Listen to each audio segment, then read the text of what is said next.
Why don't we go ahead and start? My name is Annie, and I am the program coordinator at the Alliance for Historic Hillsborough. And we are doing this wonderful program today at lunchtime with Amanda Boyd. And she is the site coordinator for the Burwell School in Hillsborough. And she wrote this wonderful book. I have it right here, and you can see it also on your screen, called Collective History: Stories of the Colonial Inn.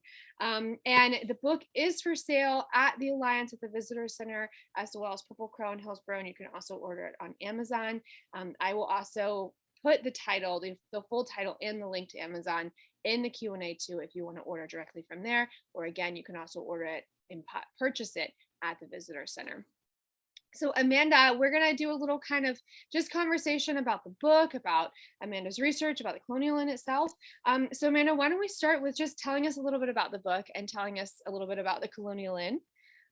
Oh, okay. Well, thank you, Annie, for that lovely introduction. I'm Amanda, and I am the author of the Collective History: Stories of the Colonial Inn. So if you don't know anything about the Colonial Inn, I'm not sure why you're here. No, I'm just kidding. It's great. But it's a historic inn that's located in the heart of downtown Hillsborough, one of the many historic properties in downtown Hillsborough. But a lot of attention was given to the Colonial Inn during around like 2017 all the way to 2020, because it was in a very dilapidated state. It was repurchased in 2018 and rehabbed and then reopened and revitalized in 2020. So the inn has stood, I'll kind of just go through this thing, might be easier, so you don't have to look at our faces. So this shows you a little bit of the rehab. I came across the Colonial Inn around 2017. My husband and I moved to North Carolina in 2016 from Missouri. So I haven't been a North Carolinian for very long, but it is home now. And then I stumbled upon Hillsborough in 2017 and absolutely fell in love, like most people who visit. And walking up and down the lovely street, I stumbled upon this site, which was very odd for how put together the rest of the town is. And so I was like, oh man. And how I saw it was the lower left-hand corner. So it was all roped off and things were kind of crumbling around it. And so I did what I could, like everybody that's walking by. I tried to like peer in, like I was going to see something that nobody else would see, I just like there was treasures or something, I'm not sure. But I kind of scooted my way towards the back and like Nancy Drew, and just tried to get as much of a visual of it that I could. And when I came around the back half had been sort of just cut off like a dollhouse. And in the dining room, or what I guess was the dining room, was this beautiful black piano, which in my memory, it's like shiny and totally clean amidst the rubble, but that's probably not the case. my dramatic reenactment in my head, that's totally what it is. And so it was kind of like jaw dropping, like frozen in time almost, and sort of left. And so my first thought is like, why is this still standing? And the second thought is, well, what are they going to be doing with it? Because obviously something's going on. And so that sort of became my wonderings, if you will. And I really just began digging, and kind of stumbled onto the history of it. So for those who might not or need a refresher of the Colonial Inn, it was built in 1838. I know the sign says 1759, and I was very saddened to hear that it wasn't 1759, but actually 1838, or what we can prove at this point. It's changed hands and names over the decades that it's been standing. And it's served as a meeting house. It's faced fires and hurricanes and a lot of bankruptcy. And then it was closed for nearly 20 years, and then reopened, like I said, in November of 2020, which is amid a global pandemic, which is fitting for its sort of rising phoenix from the ashes type of story. So it just made sense once you learn the history of all of it. This slide shows the evolution. It's had 4 names and 17 different owners. One man who owned it twice because he loved it so much. And numerous workers and proprietors and people that have ran the inn. But this is sort of the outline of of what I started in. Today, when you walk through the front doors and you're in the front hall where you can check in, and then there's a bar area to the left, and then there's the stairs and upstairs bedrooms. Those are all original 1838, when it was the Orange Hotel and operated as a tavern, or locally known as Spencer's Tavern. So when you go and visit the inn, I mean, you're literally stepping back in time, and it's really fascinating that they've been able to preserve so much of it, just over the course of everything that it's been through. So of course, that just feeds into the suspicion of what the stories have to say, and it kind of gives you that thrill of like, what are you going to uncover? So that's sort of what started my fascination and obsession, like many, in Hillsborough, and had led to my further research of the Colonial Inn. How did the book come to fruition? Well, just to be blatantly honest, it was an accident, and because I'm not the best kind of accident, right? Well, so in my web sleuth ways, I Googled, because that's your research, right? So yeah. I Googled, when I first saw it, I Googled Colonial Inn, Hillsborough, and up popped this nonprofit group that was like rescuing, it was like Save the Colonial. And then I found this Facebook group, and it was all these stories of the Colonial Inn. And then about a year later, the folks that restored it today, they purchased the building and they created their own Facebook page. And every time they would post something, the stories would flood their comments, and it would be hundreds of people saying, I remember this, or I went to brunch here. And so I would spend hours as a nerd, like reading through those, and I would be like, this is crazy. This one pivotal, like this one structure has brought so many people together, and they weren't just local people. They were people from all over. And it was like, this is nuts. Like, this is a tiny little Hillsborough, and it's just what you'd think is an ordinary inn, but it's made this huge impact. And so it was just fascinating and so fun to read. So I was going to bed one night, and I was like, it'd be really cool if it was just all in one spot where you could like flip through the pages and read people's stuff. Like a book. Like a book. And so like kind of like a coffee table book. And so I was like, you know what? I'm just going to email the new owners, and I'm going to see if they have thought of this idea and if they might need any help. And so I met with Elise a couple weeks later, and she was like, do you want to take that on? And I was like, sure. How hard can it be? It'll be like a little Shutterfly book. We'll put some pictures in it. We'll just, throw their stories in there. It'll be done in a month, and it'll be just something nice for the inn to have and display or whatever. And so, yeah, that's not how it turned out. It turned out to be a huge project, and it's not a Shutterfly book. And, yeah, so it's not. But yeah, so it became, and I told that to everybody that I talked with, because I did so many interviews with people that trusted me with their stories. And so I would say, like, I have no idea what I'm doing. So like, just FYI, this is not my forte. I'm not a writer. I'm not an author. I'm not even a historian. So, I have no background whatsoever. I'm more of a web sleuth and just an overall history like nerd. And that has a passion, a newfound passion for the inn, and loves to see the community that it brings together. And so that's sort of that's the long-winded version of how that evolved. So then will you talk us through a little bit about your research process? Yeah. Okay.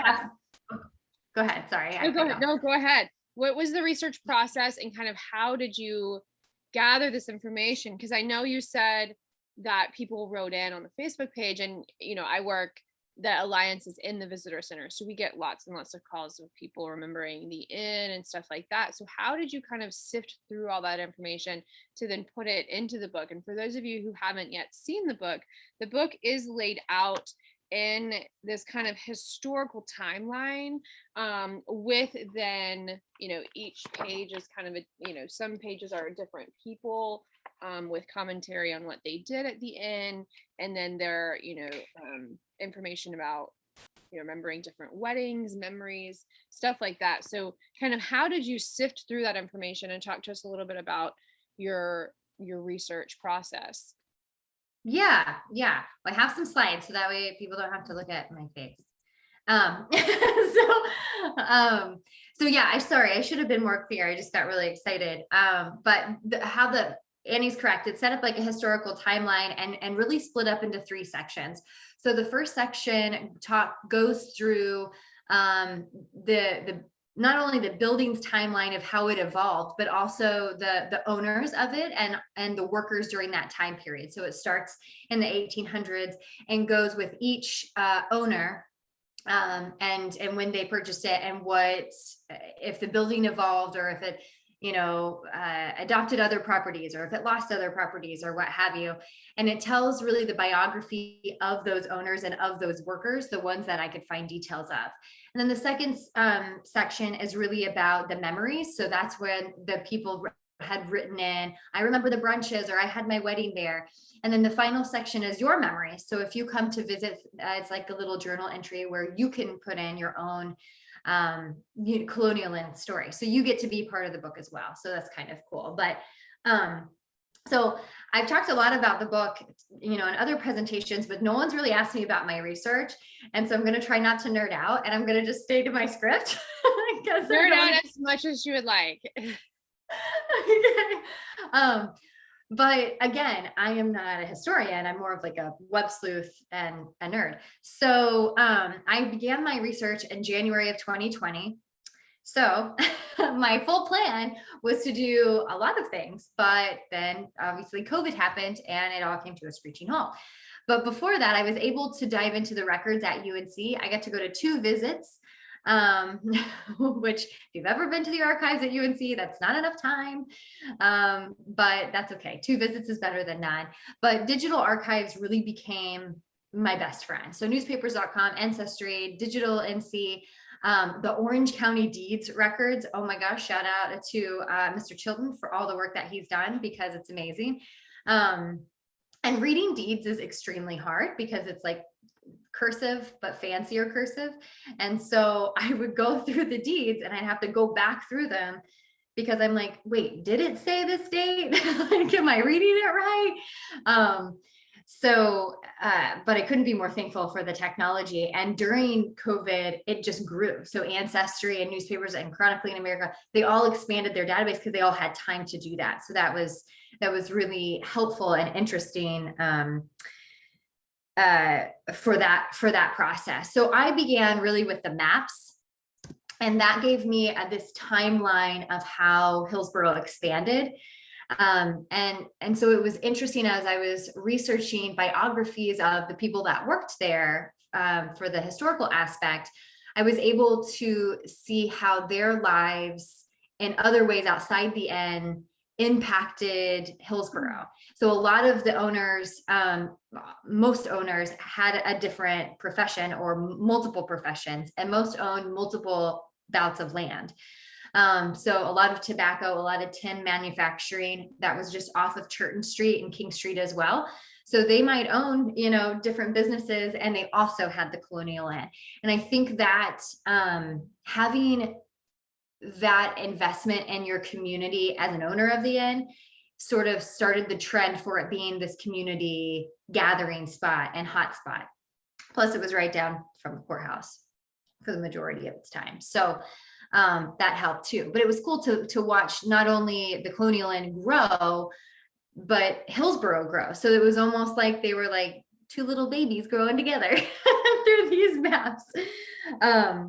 So that was kind of cool. And then newspapers.com, this is where the nitty gritty really happened for the historical side. So it's just very overwhelming because you could search 100 different search phrases. So I had to limit my search phrases, not just to the names of the different names of the colonial inn, but I had to do the 17 owners. I did their family members to see, what other contributions they made as they went on after they left the colonial inn. And then the workers, if I could find them. And that was a lot harder. The people, the cooks, and the ones that actually took care of the colonial inn were most people of color and African American. So they didn't have a lot of records. It was very difficult. Ancestry helped a lot with that. But what was overwhelming is that it's like whenever you search for a flight and you're like, oh, I got a great deal and I'll buy it later. And then you go back and it's like a new price. It's like that with newspapers.com. So you put in your search phrase one day, but in like 3 days, they might have updated their archives. And so you have this whole new thing. And so I would go through my list of what my search phrase is, and then I would go back through it. So I spent a week on each search phrase. So it just took me a little over a year just to get through my search phrases a couple of times, just to make sure I got, I liked collecting ads, and those are all in the book.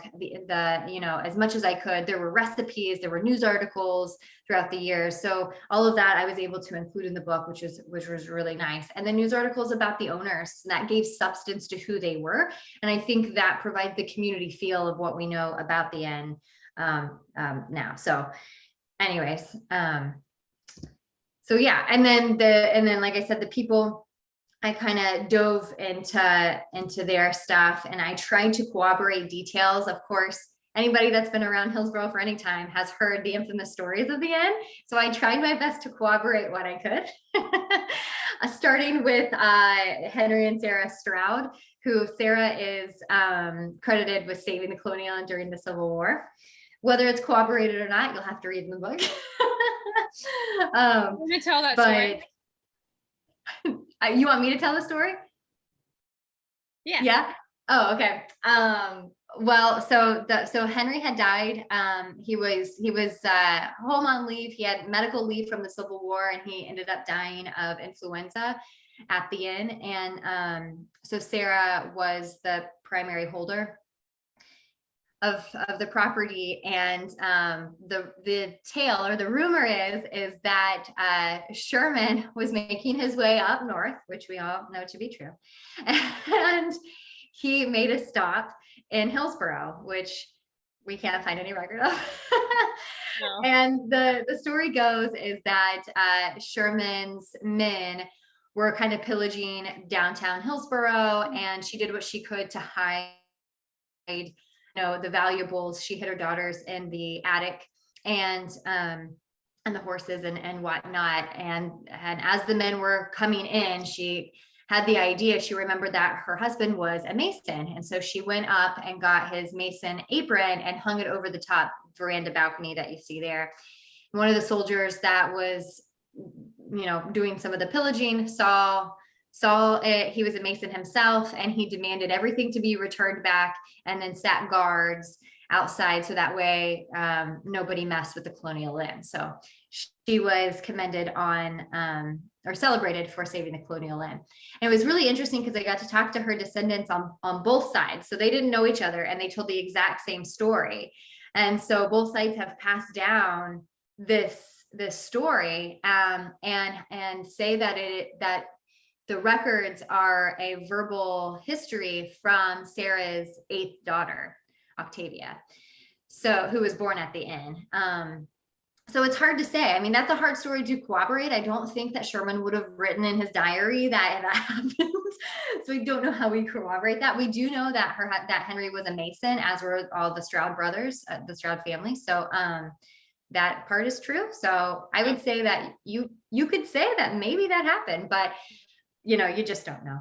So this is what's so hard too, I'm sure you hit this a lot. I mean, with Hillsborough, it's such a small town that there's so many oral histories that are varying accounts of, I feel like in town there's a lot of, no, that happened at this property, or no, that happened at this property, and everyone tells kind of the same stories, but there's no proof of some of this stuff, and it's very, very hard to figure out.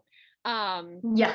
And I feel like too, with kind of the oral history of Hillsborough, everyone famous has been through town, according to the town. I don't know if you found that, where anyone famous during any sort of big historical event has been into Hillsborough, where as we're both historians, we can't prove that. we don't know. We can always prove it. And so did you find any of those challenges in some of these stories, because the colonial inn, I feel like, takes part in a lot of kind of the oral history of Hillsborough, and a lot of these tales. Like I'm just going to say a rumor that the stones in front of the inn were laid by Cornwallis. Did you find, was that a struggle to try to prove some of that stuff? Because it is hard to find, kind of exact, because it is such a small town that so much of that has been lost and people are passing through. And so, they're not necessarily like, Sherman's not going to write in his diary, "I loved Hillsborough." Yeah.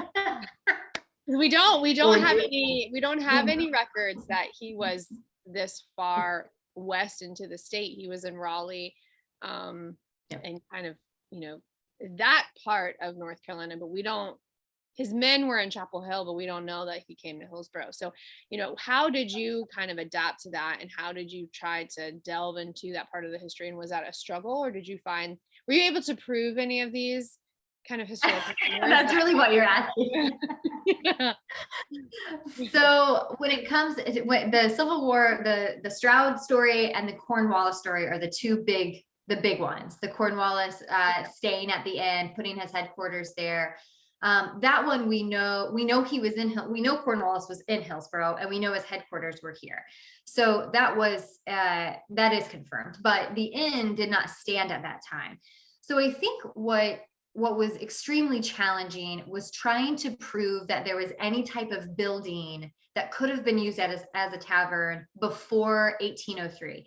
So in 1803 is the first known building, which was a house and a hatter shop by the Shutt family. And they had their home there. They had a burial plot, a vegetable garden, all this stuff.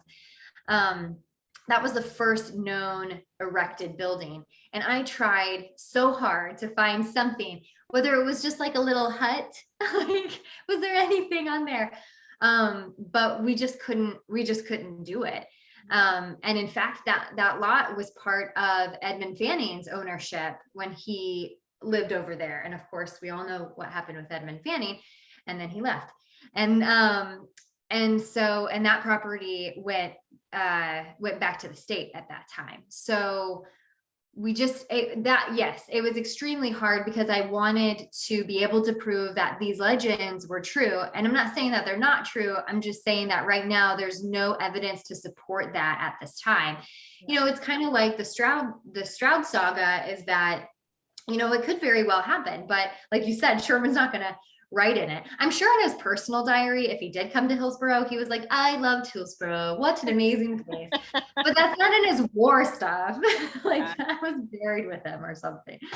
So, it could have very well been, or was it just, were they actually soldiers, or did she think they were soldiers and they were just pillagers? They were just looters that were coming around. Who knows?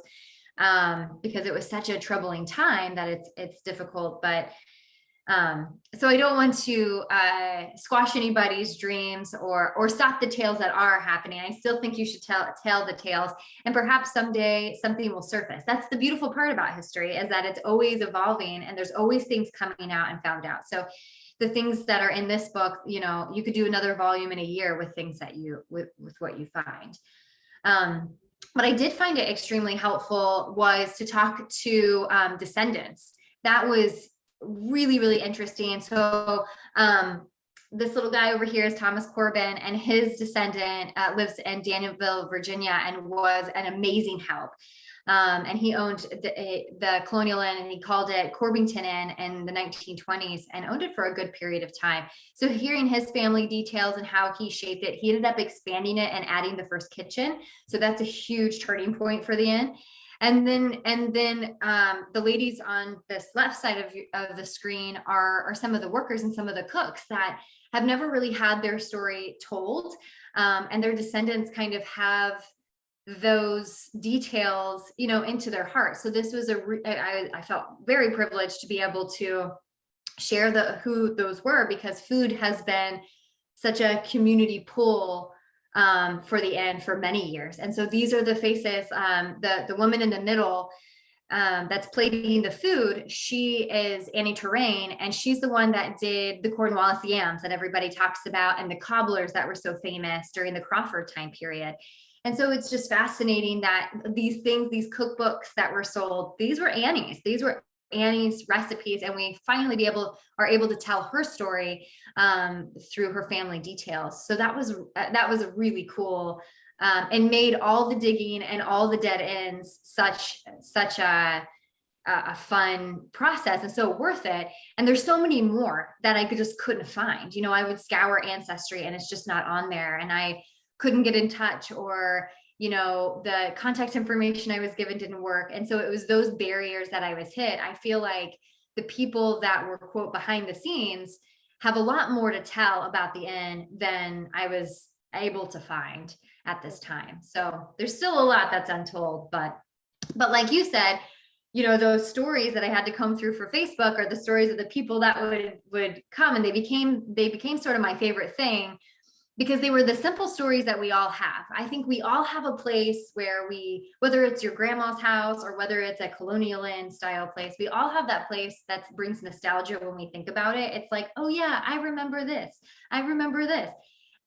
And so the colonial inn is that for so many people, that even the simplest stories that people would, email in, or I would reach out and say, hey, can I use your story? They would kind of giggle and say, well, that's a nothing story. That's nothing. And I'm like, no, it's everything. It's all of these stories combined are what makes the Colonial Inn the treasure of saving. And that's why the Save the Colonial Inn group was formed, was for the people. And so those, I think, were the anniversaries and the weddings were very special, especially when those folks, are in a different place in their relationship, or they've lost that loved one. And so they come back and they cherish, and now that it's reopened, they can go back and relive those memories at the end. And so it's more than just, saving a location in a building. It's really saving and preserving these memories for centuries. And so it was really, really cool for those parts. The history stuff was awesome, of course, but what I basically did is I would reach out, I would go through those stories, and I would reach out one by one on Facebook and say, can I use your story? And do you have any photos to share? And who else should I talk to? And so it sort of just became this word of mouth, where people would then start handing out my contact information. And then I would get, a lot of emails or phone calls and set up interviews, for these people. And as horrible as COVID was, and as much as I had wanted to do things in person, nobody was doing anything during the first months of COVID.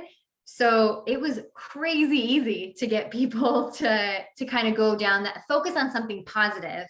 Yeah. And so we had a lot of people, come out of the woodworks, and they're like, well, I'm not doing anything. I'll go through my buckets of photos from 50 years ago, and I'll get, or I'll go to my mom's house and we'll reminisce about the Colonial Inn, and I'll let you know what she said. It was things like that, where again, the inn is pulling people together during a turbulent time. Yeah. And so it was really, really cool to see. Yeah. We've got someone with a raised hand. If you want to go, we've deactivated the ability for us to see you or to allow you to talk. So if you go down, I believe it's Wayne, if you go down to the bottom of your screen, you're going to see a bubble that comes up that says Q&A. If you want to type your question or your comment in there, we can read it, and then Amanda can answer it. Amanda, was there anything surprising that you found? I mean, again, you worked at the Alliance with me, and then you're now at Burwell. And so I feel like, we hear, working in the town and in the, historic kind of sphere, we see when hear so many stories. So was there anything that surprised you with your research, or is there anything surprising in the stories? I think just the sheer volume was surprising. I wouldn't say that. I mean, I'm trying to think of things there were definitely stories that pulled at my heartstrings, but I wouldn't say that is necessarily surprising. I think, and this is not a very big, like, oh my gosh, I can't believe it. But Well, number one is that it was a purchase made by families. It usually took a family to run the place. So Yeah. even though a man's name for the most of the time periods were men, it was women who were operating and managing the facility. And I thought that was very progressive, especially in the 19th century, because they would have they would live on the property with their children and they would work, which was, you know, just rare in that time period. But the other thing that I thought was cool, and I hope I can go to this, is the things that the other businesses that utilize the inn. And so all of these that you're going to see were actually, to prepare for this talk, I was like, I'm going to see if any new newspaper things have come up. And of course, there's like a billion that I didn't get to put in the book. I'm not upset about it, but it's fine. So it's like, they would have doctors come out, and this would have been at Orange Hotel. So this is the late 1800s, and doctors and dentists would come out and perform free because Hillsborough was more on the outskirts. It was kind of that gateway to the West. I'm from Missouri, so that's how we say it. But so I thought that was fascinating because I can't imagine going to a hotel to go see my doctor. So I thought that was kind of funny. And then also just how it was portrayed. So I thought this was crazy fascinating because it was Okanichi Hotel in the late 1800s, early 1900s. Again, it was operated by a woman named L.L. Hassel, which didn't know that her name was not on any of the records. So this is a new finding. This just in. And so for the life of me, I couldn't figure out why it was called Okanichi Hotel. I thought maybe it had that this family had some tie to, the Okanichi. But as I talked to their family who lives in Georgia, they were like, we have no idea. Like, that doesn't seem right. I'm like, okay. But now, since I found this, it was because they touted it as a summer resort. And in 10 minutes, a 10-minute walk to the mountain. So I'm like, okay, that makes sense why they made it. So they sold it as a resort and a compound because at that time, they had expanded the campus down to Inn of Teardrops and then also Twin Chimneys. So all of that part of King Street was part of the colonial inn known as the Okanichi Inn. And then, just this talks about how this Mrs. Hassel was going to sell it, which her name never pops up on any of the deeds. So I think that is a mystery now that somebody can tackle.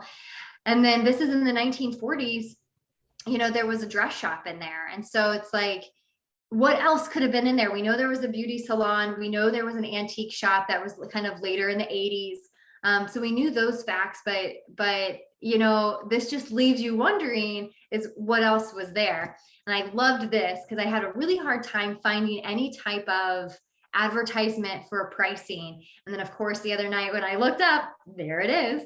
And so this was when Mr. Henderson owned it. So this is in the 40s. And so it would be $4 a day for a single room and $8 a day for a double room. Man, I love those prices to come back, but I don't think. So I think it's like I think it's a culmination of a lot of different things that was surprising. Just that, when you think of all the facets that, families lived in the hotel, that it was operated as a tavern, that they saw their doctors there. There was a rumor that that the front room, which is now part of the sitting room, was a birthing room, which I couldn't corroborate that either. But if that is the case, that's why it's such a community focus, is because there's so many different aspects. Now, I don't know if that's par for the course for all of the inns of Hillsborough. If you stayed at a different inn, is that going to be the same? They would have had 50 different other things operating.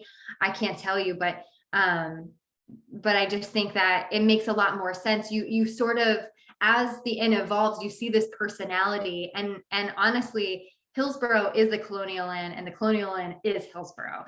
The folks that own it now, they might own the deed, but it's literally the community that owns the inn. They're the ones that kind of dictate its success. So yeah, that's what I would say is probably the most surprising, although that might be kind of boring.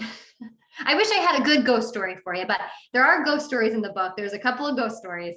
And I'm sure I could have scrounged up more. And there has been a couple of deaths at the end, but those aren't surprising. I mean, it's super old, so that's what's going to happen. Yeah. And we do have some questions coming in. We've got one, but Yeah. we answer that in a few minutes. Oh, okay. Again, if you all have any questions, please, please, please put them in the Q&A at the bottom. We will get to the questions at the very end of the presentation. You've kind of talked about this throughout your presentation. Do you want to talk a little bit about how the Colonial Inn tells the fuller story of the history of Hillsborough? Yeah, sure. That's not a loaded question at all. So I think It's a big question. it is a big question, and I hope I don't botch it, but I think that there was a focus, and I'm sure there are many other community buildings, but the inn was just so first it was always used for its purpose, whether it was a tavern or had a ice cream shop in it or whatever, it was still the purpose of community and gathering, and that has held true since it was erected in 1838. And so I think that the love that has gone in, it's been through bankruptcy more times than not. So but each time someone came in and saved it, as well as the renovations. You have these people that throughout each century have come in and done major renovations like we've seen today. The cost that was spent, the effort and love that's been put in just to resurrect it to being operational now is echoed in the same sentiments that have happened in the past. So this is just history retold at this point. It's not the first. And so you have to ask yourself why. And I feel like it's Hillsborough's little child, and that as Hillsborough has grown, everybody in the community has always gathered there. It's no matter what, whether it's for food or to shop or to go to the doctor or whatever, but it's just been this standing beacon of hope. It was open during Hurricane Fran and served food out of it. It's done that for the Civil War and helped give food to the troops. So it's just kind of been the old faithful. And like I said, there's many, many places in Hillsborough. It's not the only historic site, obviously. Hillsborough is crazy full of them, but it seems to be the one that in its hardest of times, everybody seems to rally around. And I just feel like it's sort of the heartbeat of what Hillsborough is, because it's just been there.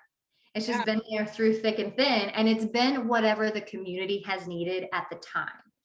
And so it's kind of like just it's just reliable, I guess. No matter in what state it is, everyone just knows I can go to the Colonial Inn. And I think it's always been that way. Yeah.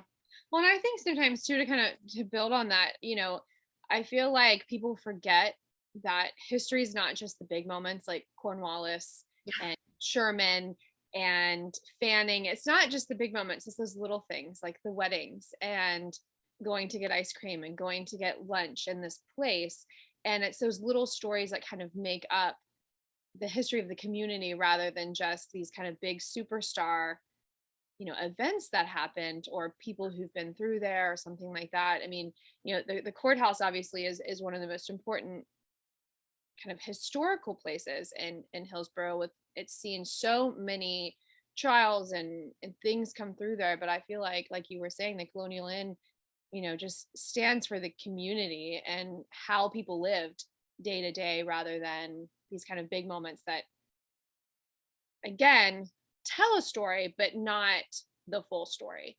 And that's where again, this book is so cool, and because it does these little things, like you've got the weddings, and this is all the story of a community rather than big historic moments. So I highly recommend everyone in here. For some reason, I cannot post the link for the book, but I highly recommend everyone buy this book, because if you want to learn about just kind of the in-depth story of Hillsborough, you're going to find it here. I mean, this is how people live their day-to-day lives. And I think that usually tells a more broader picture of what a community is like. And the fact that you Yeah. were able to find all of these people and in a small town, I mean, you and I know that it is, the town's record keeping has not been the best, because it is so small, and records, they save everything at UNC, but they don't save everything in Hillsborough. And so it is hard to find some of these little moments, in time that really offer a snapshot of what that time period was like. And I think that your book does such a good job of that. Um, Ah, thanks. it's Thanks. just so neat. I Um, feel like anytime someone goes into something old, they think to themselves, and if you don't do this, you're crazy. But you think to yourselves, man, if these walls could talk, it's like, I wonder what it is. yeah. So that's kind of what I wanted the book to be. And I wish that more people would do it about other things, so I wouldn't have to wonder about other places. So I was thinking that too when I was reading this. I was like, I wish that more places had these, because every time I'm like you, when I go places, I'm like, I just wish I knew what this looked like in the 1940s or the 1880s. I just wish I knew kind of yeah, what just a day was like here, rather than, yeah. again, the big splashy names of everyone famous who's of course ever been to Hillsborough, because everyone famous came to Hillsborough. Um, If I could channel if I could channel my inner Claire and find a rock and be transported back, I would, yeah, from yeah, Outlander. yeah. I just want to know. I want to know what these time periods are like. And I feel like books Yeah. like this do such a good job of that. Um, Yeah. so yeah, Well, this is thank you. fantastic. Again, the Visitor Center sells the book in Hillsborough. We do have a website online, our store's online. You can also get it off of Amazon. You can get it from Purple Crow in Hillsborough. The museum, the Orange County Historical Museum, will offer the book, but they don't have it yet. We do have some questions. If you have questions, please don't hesitate to put them in the Q&A box. Our first question is, in your research, did you come across any ghost stories that tie into the inn's history? And give us an example.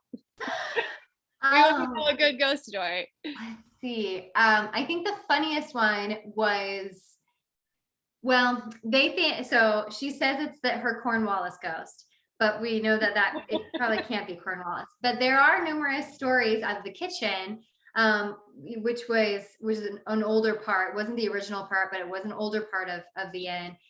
And this particular woman worked in the kitchen for many years, and she was making the Cornwallis yams, which is why she thinks it's Cornwallis. And they had a large spice rack that went all the way to the ceiling. And she was cursing how they had to make the yams, because apparently it's just a pain to make them. I'm not sure. But she was cursing them, and she was like, I don't want to do it this way, and just kind of mouthing off. And from the top, spice from the top came down and hit her on the head. And so she kind of was like, oh, that was like a weird fluke. So she went back to talking to the other chef and how, all this, that she doesn't want to do the Cornwallis yams. So another spice fell off the top row and hit her in the head. And so she stopped. She never complained again about the Cornwallis yams. So she said that. And then there's been talks where people have seen, under their door, they've heard footsteps and there's nobody there. They've heard, conversations that had come from, there is a basement of it where they could hear something coming from the basement, almost like a gathering and men's voices. But there's no way to get down there really, unless you were to kind of crawl through it. It's a very low area. So that was always, they would go down and there'd be nobody there. So just kind of those stories, but I really like the spice one, because I think we've all had those moments where we're complaining and, and we kind of get the boot for complaining. So she learned to mind her P's and Q's, I think, just a little bit. Cornwallis was not happy about the complaints, apparently. He wasn't happy. He wasn't happy. Oh, and another one, she said, because they didn't get closets and ensuite bathrooms until the 40s, I believe. And so anyway, the same woman was sleeping, and she worked there like in like the nowadays, like, well, not now, but before it closed in 2001. So this is pretty recent-ish. And she was sleeping, and she said that the hangers in the closet started to swing, and they were metal, so they would clank against each other. She said she was so tired that she just yelled, "Cornwallis, you stop that." And then they stopped. So That's creepy. I'm just gonna take her word for it. I've stayed at the Colonial Inn and I have not had any experiences, and I've stayed in the original rooms, but Okay. I don't know. We'll see. There are lots of ghost stories all around Hillsborough. Oh gosh, yeah. Oh yeah. If we're interested, the town is full of ghosts, friendly Yeah. ghosts. I have not heard any Yeah. negative stories about ghosts misbehaving, but Maybe that'll be the next book. misbehaving ghosts in Hillsborough. The Caspers of Hillsborough. Yeah. They all, I mean, all the stories that I know at least have been they're friendly. Yeah. Hey, that's good. Yeah. Our next question is, are there any historical figures or celebrities that went to the inn? Yes. So there are the one that I don't know why this pops into my mind, but when Mr. Freeland, James Freeland, and his wife owned it, they were very well connected in Hollywood. And he was the gentleman, or they're the family that built the Daniel Boone, park and the amphitheater and whatnot. And so they would bring in like Ike and Tina Turner. They did a fundraiser. And then they also helped film a movie at Okanichi Speedway. I believe there was 2 movies that were filmed out there. And so he would house those folks. Now we don't have an official guest registrar, but those are just from the accounts of previous owners that had confirmed, Freeland would offer them rooms when they would come in to film. One waitress confirmed that Junior Staples was there. He was from Hee Haw. He was the funny guy. He was kind of bigger, and he wore overalls because he was on Hee Haw. Anyways, he came in to do a comedy show at the amphitheater. And so he stayed there, or he at least ate there. And then Judy Garland is rumored. A couple of people remember her being there. She never performed in Hillsborough, but in the 60s, she performed in Greensboro.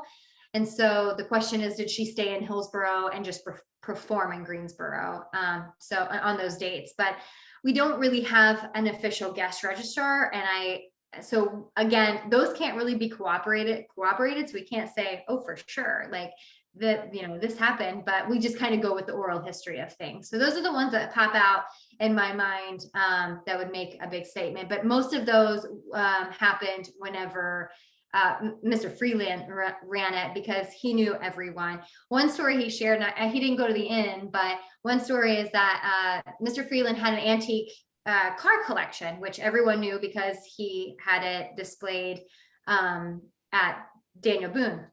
And he actually sold a car to Frank Sinatra. So one time, Mr. Freeland's wife came home and Frank Sinatra is sitting at their dining room table in Hillsborough making a deal to buy a car. And so I thought that was really interesting. So it does make you question, who else that people didn't tell, or who I didn't get to talk to, on who came. So there is some truth to that. And then other rumors are like that Aaron Burr or his daughter Theodosia stayed, or George Washington stayed.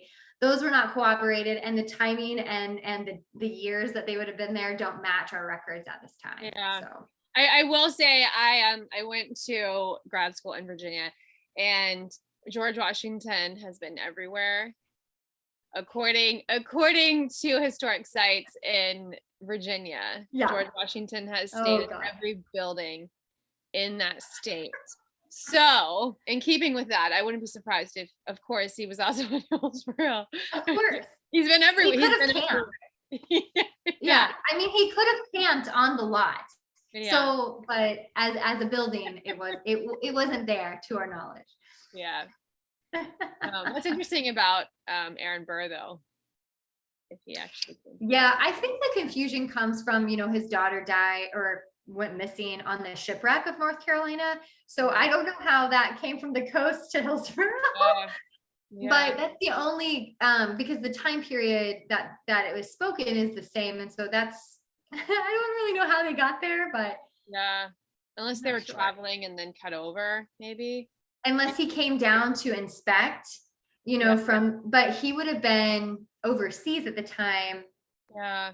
but I don't know. So, So I mean, everyone's now getting a glimpse of kind of the backstories of how historians, and we obviously work at historic sites, how we piece together some of these, yeah, oral histories and rumors with figuring out if this is true or not. This is what, because you want them to be true. They yeah. came from somewhere, and you would really hope that somebody didn't just make up this story.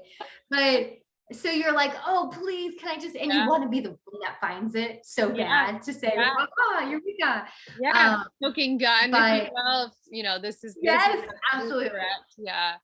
Some of it though is extraordinarily hard to find.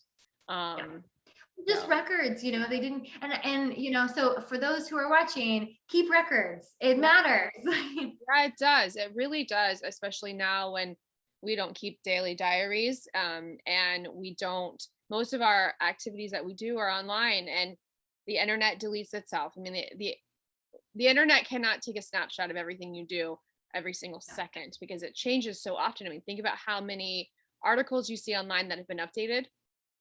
Um, Yeah.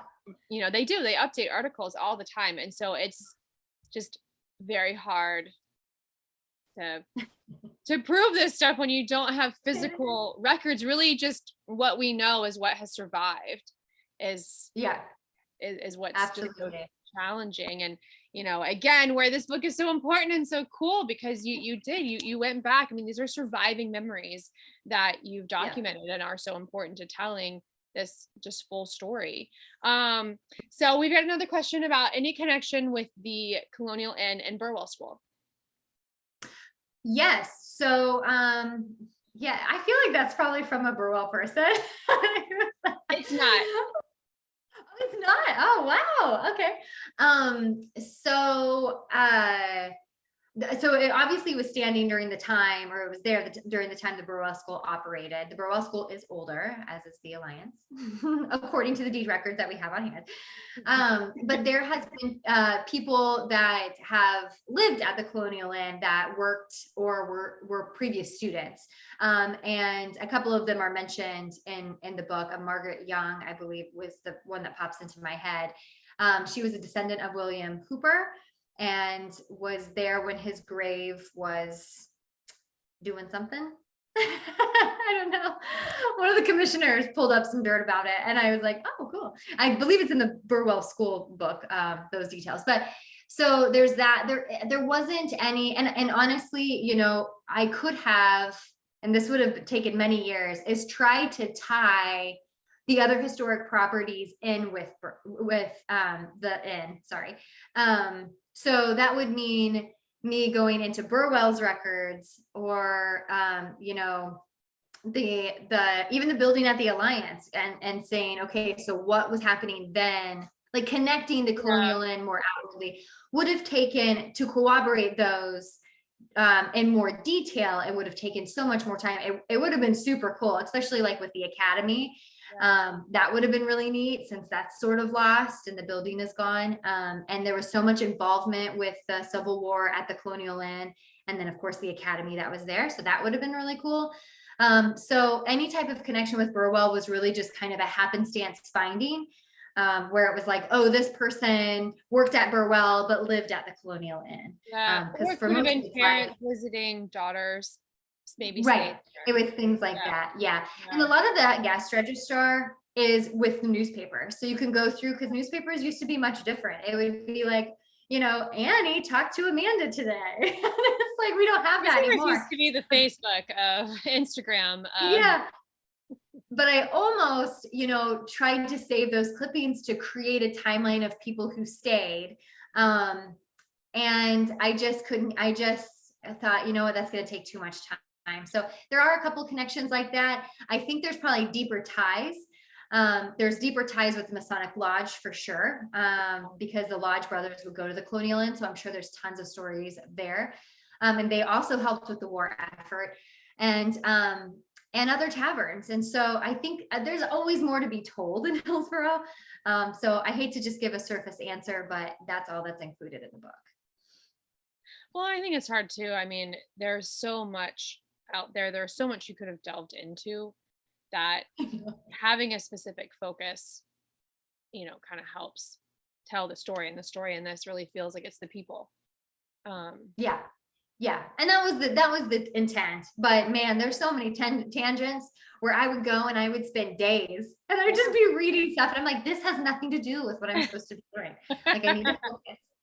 So, but I'm just like that. So, but great question. It's also interesting. Any artifacts found when they were reconstructing the end? Do you know if they found anything? So I do. And Elise would be able to answer that more because I just I wasn't privy to that information, but I did ask those kinds of questions.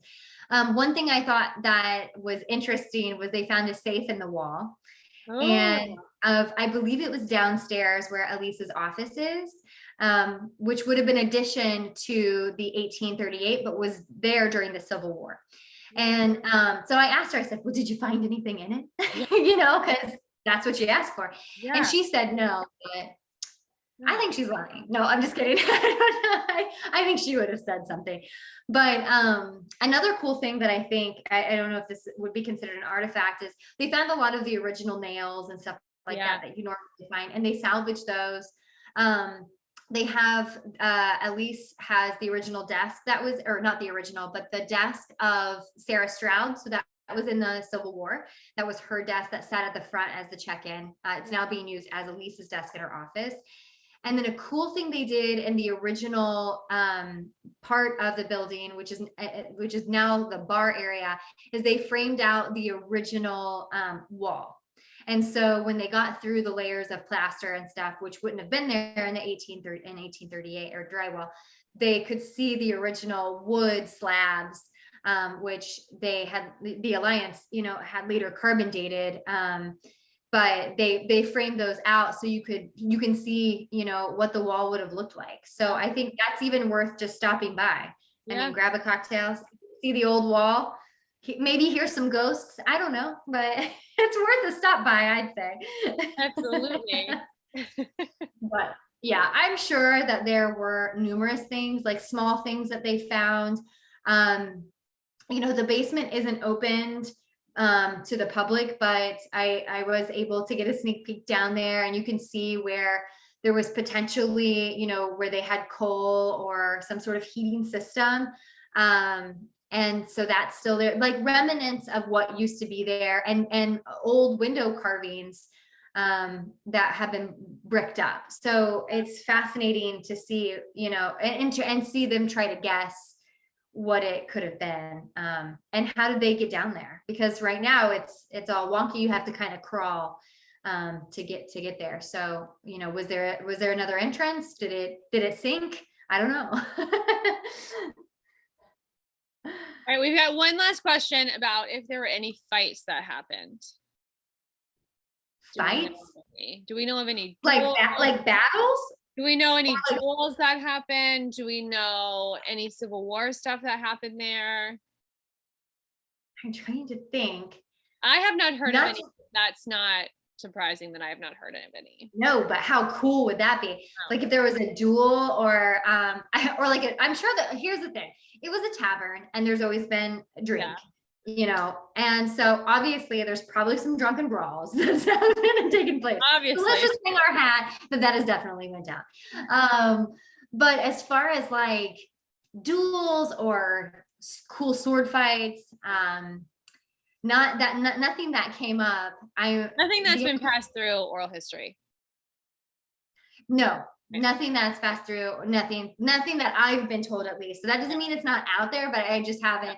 The only thing that there has been deaths. So there was, because people lived upstairs. They didn't, for a long time, it wasn't just a hotel, it was a boarding house. So people lived in the apartments upstairs, and there was a couple people who died. It seemed to all be peacefully, and then a child who died, but none of the details were told. So maybe that was a sword fight gone wrong and the person died, but it seems to be of natural causes, like heart attacks or something. If Aaron Burr was in town, maybe there was something outside. Yeah, he would have for sure dueled with somebody. He had the reputation. Why not? He had a good shot that one time, I guess. By accident. Unfortunately. Right. Yeah. God. But no, shoot, man, that would have been cool. I should have saved some stories. We can make one.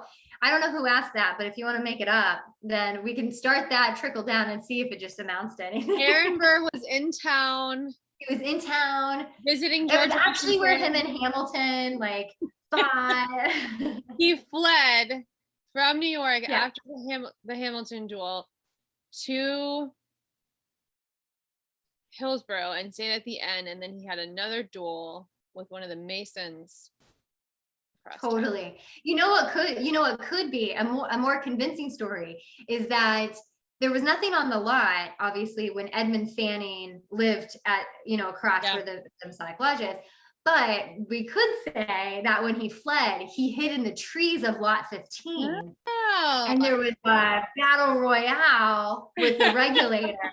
And the ghost of the regulator still haunts lot 15. That's There we cool. go. That's You not just made totally history. inaccurate either. I could see that. Let's do that. And then the next person that does what I did can spend months and years trying to find truth to it.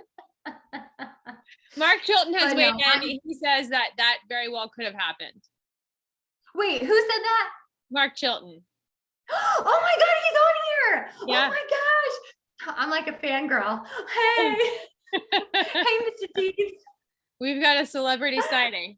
I'm such a nerd. That's so funny. I was even like, should I call him out for his deeds records? And I was like, yeah, he's probably not going to be on here. He is. Deed records are amazing. Well, we are out They of are. time. I don't want to take anyone Oh, else's shucks. time. Thank you everyone who has spent their lunch hour with us today. Again, the book by Amanda is at the Visitor Center. We have a gift shop there. It is also at Purple Crow and on Amazon. It is called Collective History Stories of the Colonial Inn by Amanda Boyd. And I will send a link out I will send everyone a copy of this video, a link to this video later this week. And I will also include a link to the Amazon site so that to the book so that you can purchase it if you're interested. It is a wonderful, wonderful book. Amanda, thank you so much for your time. This was just fascinating, and I hope everyone got a glimpse into Fun. all the work that goes into creating, historical content, books like this, what historians do in their day to day, and how historical inaccuracies get started with Amanda and I creating stories about the Aaron Burr Full dueling. circle process. Yeah. Thank you guys. And thanks so much for your amazing questions. This has been such a blast. Thank you for letting me take up your lunch hour. Thank you guys. Have a wonderful day. And thank you, Amanda. This was great. Bye. Bye.